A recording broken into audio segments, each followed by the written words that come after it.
Igihe cy'isaha 9 z'ijoro zirenga niho ababa ku Umuhana uri mu nyakabiga ya mbere quartier Kigwati inimero ya mbere bategwa n'abantu bitwaje ibigwanisho nkuko ababa ngaho babimenyesha.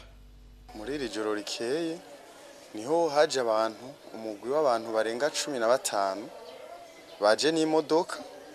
Iyo modoka ntitwashoboye kuyibona ariko twabonye aho yagarukiye kubera urabona ko imvura yari yaguye iryo barabara ryacu ntirishika neza imbere y'umuryango.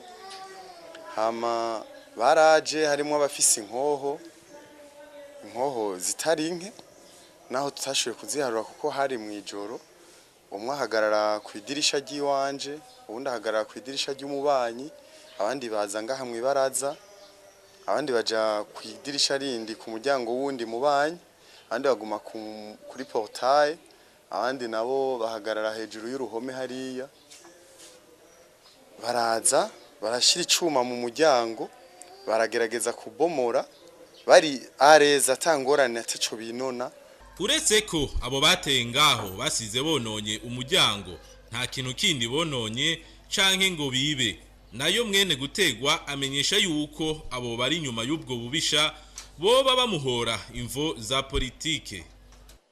Hanini ico nibaza ni kuri ibi byari bimaze iminsi biba bya martiver, naja gushigikira abamenyesha amakuru nsaba nanje nk'umunyagihugu abona ko Bobo Rugurika yari yazize ubusa, naja kubashigikira. Kandi turetse n'ivyo ngaha mu gisagara ca Bujumbura sanzwe ndi no mu mugambwe MSD, hama navyo nyene nkaba ndi active ndakora cyane. Byose birashoboka ko hashobora kubamwo ibintu vy'ukushaka kunyera imina canke byiterabwoba, ariko ndavye ukuntu bagize uwo muryango sishobora kwibaza ko ryo bari terabwoba risanzwe, ni juste kunyica.